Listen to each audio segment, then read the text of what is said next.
What's going on, everybody? This is Cody, the home theater hobbyist. Today, I want to talk to you about the best TV for movies and televisions in 2024.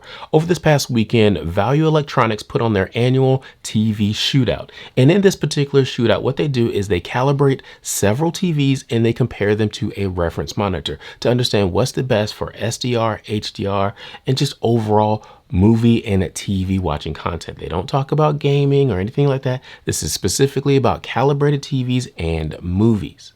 Now, this was the 20th year of the event, and I have to say, Robert Zahn, the owner of Value Electronics, actually invited me to it, and I was really trying to get there because I've always wanted to go to this event, but I wasn't able to make it. But the good news is, Stop the FOMO and Brian from Tech Therapy did a great long stream of the event, so I'll put a link to their video down below. But in this one, I just want to talk about the results. All right, so the competition was held on Saturday, and they were judging 6 4K televisions that were all 65 inches against the Sony BVM3110. That is the Hollywood reference monitors, 4K monitor with up to 4,000 nits of brightness. So they use this to actually grade, color grade content and make sure it looks the way the director intends for it to look. And that reminds me to say this one more time. This shootout is all about picture quality for movies and televisions, okay? They're not doing any input lag testing for gaming or anything like that. It's all about movies and television content. Now, all the TVs were calibrated by professional calibrators to make sure they were on the same footing, and they were compared to that reference monitor. And they compared them in 6 different categories: SDR reference, SDR bright room, HDR general, HDR dark scenes, HDR bright scenes, and streaming. All right, so we're going to start with the OLEDs. Those are the TVs that are best for viewing in a dark environment. There were 3 TVs this year: the LG G4, the Samsung S95D, and the Sony A95L. And the winner of the OLED category this year was the Sony A95L. It had an overall score of 8.9, followed by the Samsung S95D, which had an overall score of 8.8, and the LG G4 came in 3rd place with an overall score of 8.4.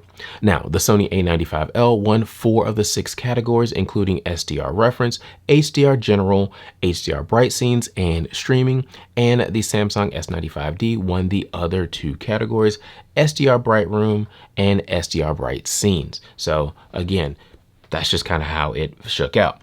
Now, moving on to the televisions for a bright viewing environment, those would be the MiniLED TVs. Again, there were 3: the LG D90T, the Samsung QN95D, and the Sony XR90, also known as the Bravia 9.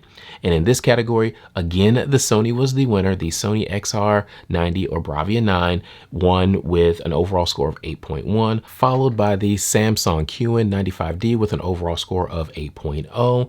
And then last but not least, there was the LG D90T, had an overall score of 7.3. So overall, all of these scores are very close, but if you want the best of the best calibrated television in 2024, you should probably go for a Sony, either the A95L if you're into OLEDs or a darkroom environment, or the Bravia 9 XR90 if you're in a bright room environment or you're looking at mini LED. Now, if you have a preferred operating system, like let's say you like the LG WebOS, then go with that. Right? It's your choice. I mean, it's your television. You have to choose. But if you're going to have it professionally calibrated and you want the best of the best, it looks like you need to go with a Sony or a very close Samsung. Okay, just looking at these results. Now, the next day they did large televisions out of the box performance. And by large, we're talking a couple of 77 inches and an 83-inch television out of the box, not calibrated.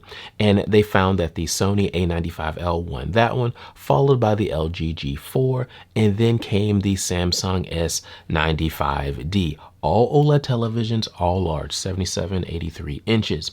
Now, this is a little bit of switch between the 2nd and 3rd spot between LG and Samsung, but that's just out of the box picture quality. But quite frankly, in my opinion, this just kind of shows you just how close all of these TVs really are at the top end. They are really good. And to a certain extent, it kind of comes down to personal preference. Again, if you like LG WebOS, then, go with that. But if you want the best of the best, sounds like you need to go for the Sony A95L or that Bravia 9.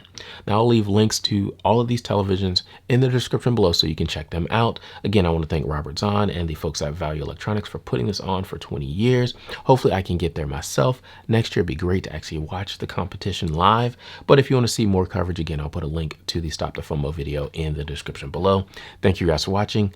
I'll talk to you next time.